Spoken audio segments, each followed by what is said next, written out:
Nikolai Mikhailov, te toca a vos comentar de tu parte, ¿no? Para empezar a esta charla, a este intercambio y ver qué es lo que opinas vos en lo personal y qué es lo que piensa este país que nos tiene todo ahí atentos a lo que va a suceder en este cambio de sistema en el mundo.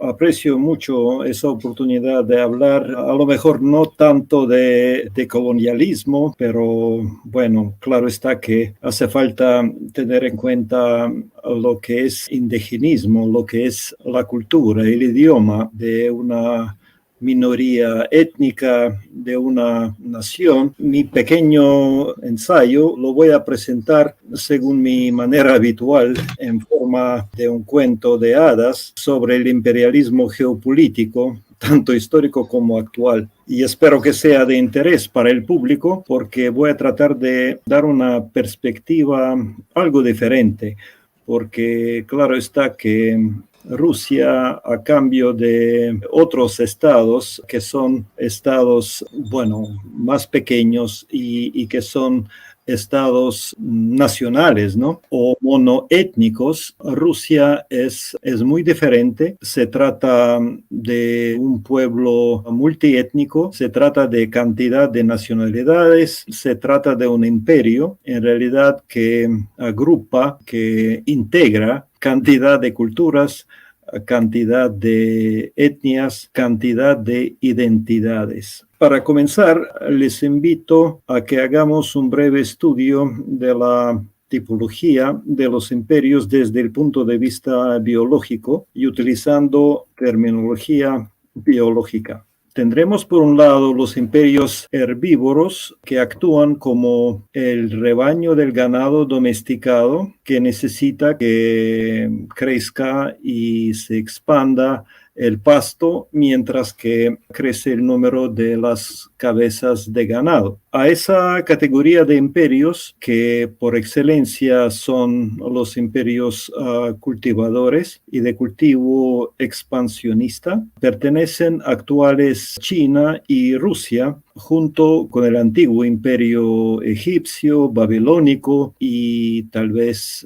persa. Por otro lado, tendremos los imperios de carácter parasitario. En su mayoría son imperios creados por los nómadas. A esa categoría pertenecen, por ejemplo, el imperio mongol, el califato árabe, el imperio otomano y hasta cierto punto el imperio español. Actuaban como ácaros que chupaban jugos vitales del pueblo dominado en forma de tributo natural o monetario, como era el caso de los mongoles durante el yugo mongol sobre los principados rusos. Particularizando, podríamos hablar de la temprana expansión portuguesa y española, los primeros contactos con los archipiélagos atlánticos, me refiero a Canarias, Madeira, Azores, y el descubrimiento y ocupación del litoral africano en sus distintas etapas hasta llegar en 1498 hasta la India Oriental con Vasco de Gama.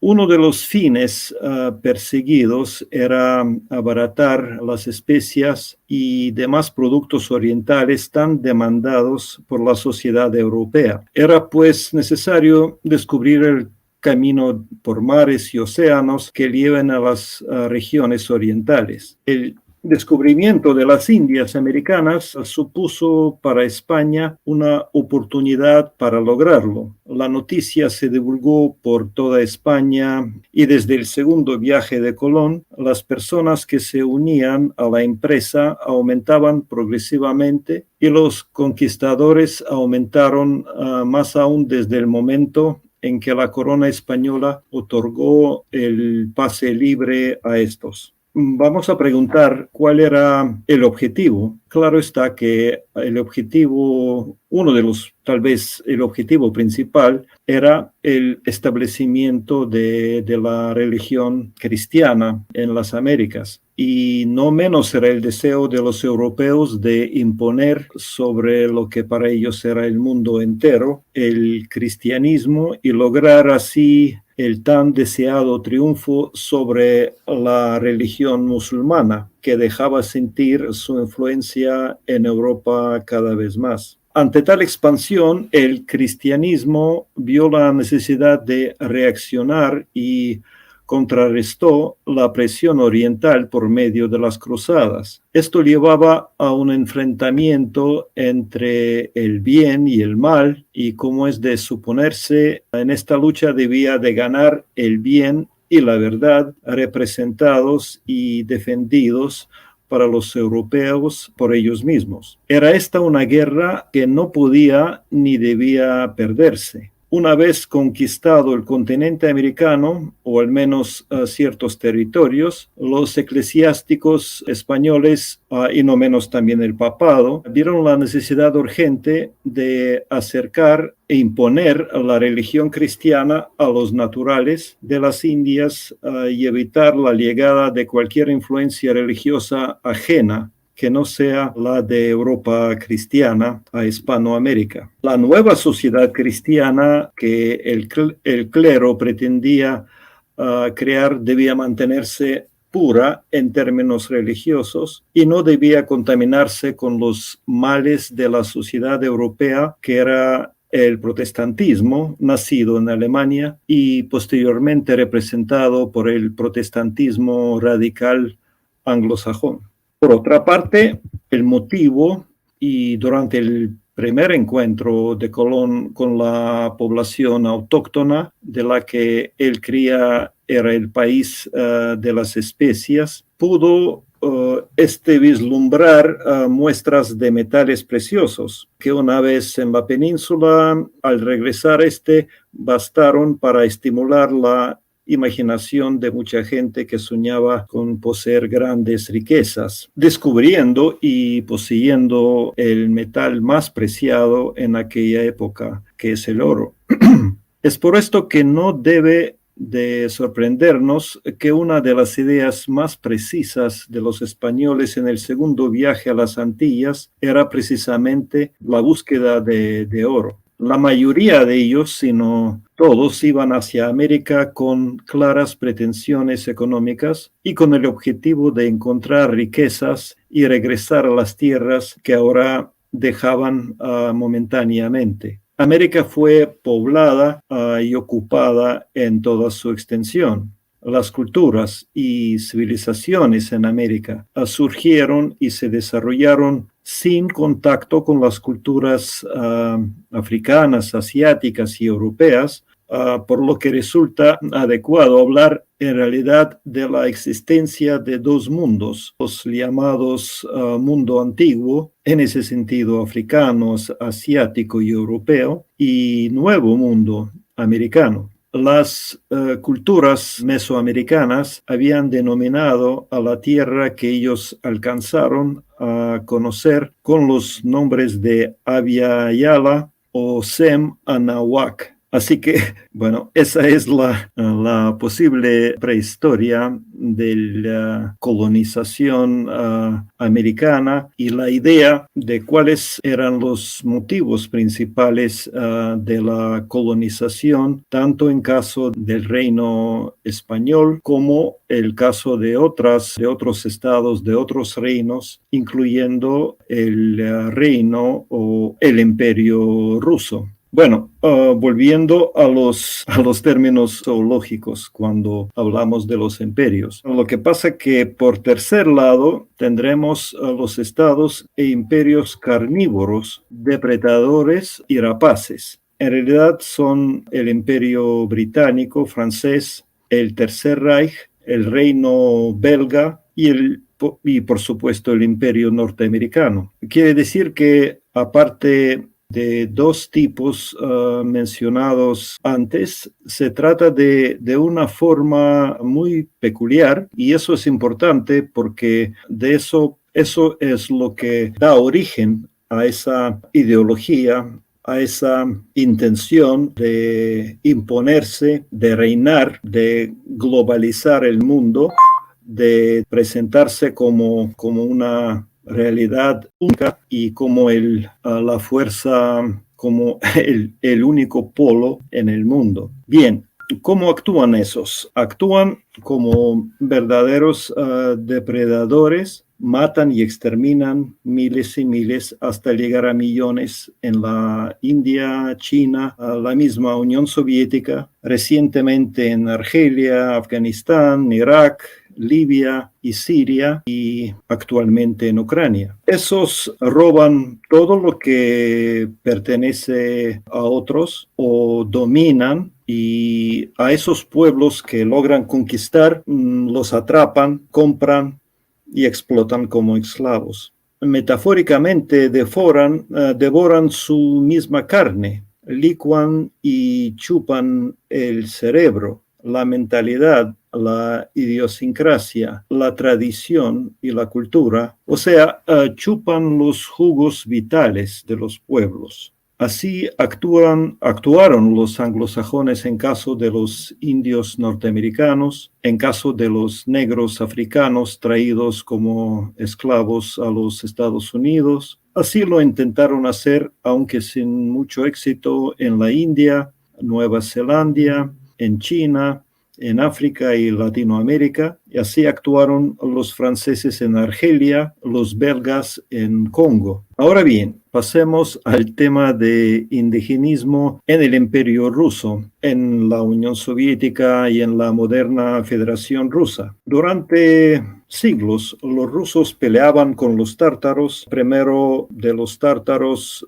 con los tártaros de la Horda de Oro, más tarde con el Janato de Kazán, de Astraján y de Crimea, pero nunca intentaron expulsarlos de su tierra. Nunca intentaron de implantar la fe ortodoxa por fuerza o bajo la amenaza de exilio, como lo hicieron, por ejemplo, los españoles en caso de los moros y los judíos. Durante su larga y duradera expansión hacia el este, en Siberia, no hubo guerras con las tribus locales. La única excepción era el enfrentamiento con los nómadas chukchas en el extremo oriente. Es la actual Chukotka, que duró casi un siglo. Imagínense qué clase de intensidad de enfrentamiento entre esas dos etnias. Ninguno de más de 100 pueblos que integran a la Federación Rusa ha perdido su cultura y su lengua.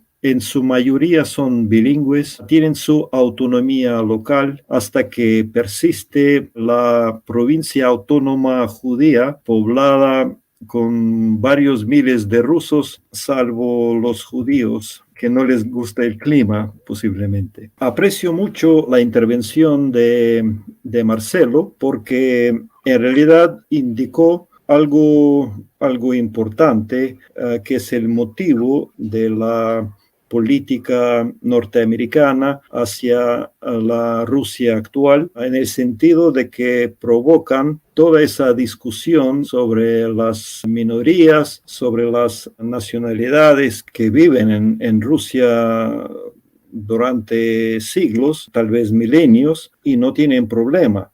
El problema es la intervención ajena que trata de inculcar esa idea de que, bueno, los recursos económicos, el petróleo, gas, etcétera, etcétera, pertenece a la nacionalidad que radica en el territorio dado. Me imagino que es la continuación de una estrategia yanqui bastante vieja, y la estrategia esa la observamos por todas partes, porque es la estrategia de entrar por minorías. Puede ser minorías políticas, sociales o étnicas, no importa. Los yanquis luchan por los derechos humanos, luchan por los derechos de minorías étnicas, no importa. Lo importante es crear problema para un Estado que tiene recursos, y si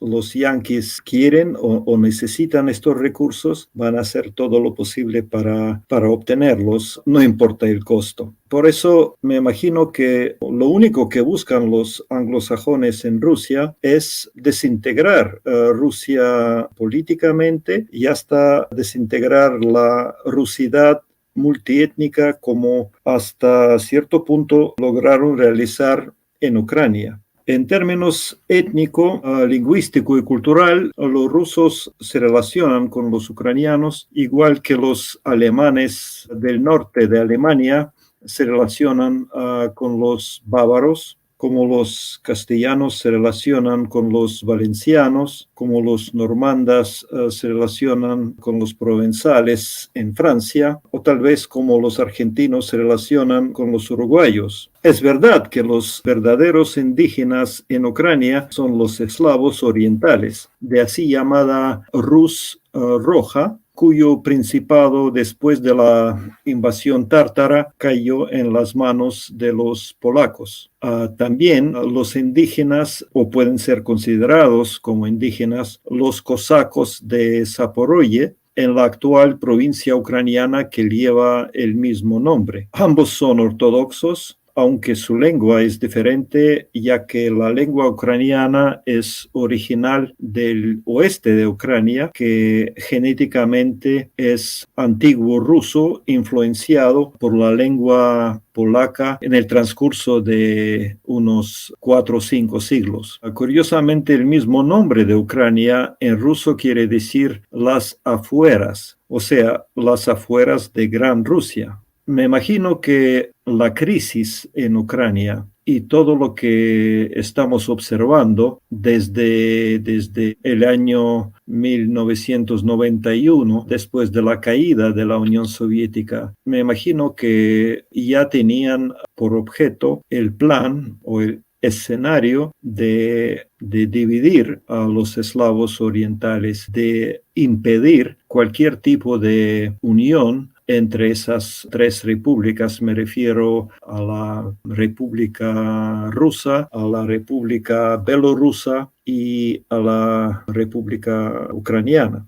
Por eso queda claro que los norteamericanos, persiguiendo ese objetivo, han logrado por lo menos dividir Ucrania de Rusia, de Bielorrusia, crear un estado neonazi y en definitiva crear una crisis que actualmente se desarrolla en forma bélica porque no podemos permitir los rusos acá que bueno, los ucranianos continúan con su guerra civil contra la zona de Donbass, contra los rusos, en este caso no tanto indígenas como migrantes, que sin embargo tienen todo el derecho de continuar hablando ruso, que no aceptan ningún tipo de ideología neonazi y que quieren mantener su fe ortodoxa. Así que Rusia, me imagino, es un buen ejemplo de cómo podemos...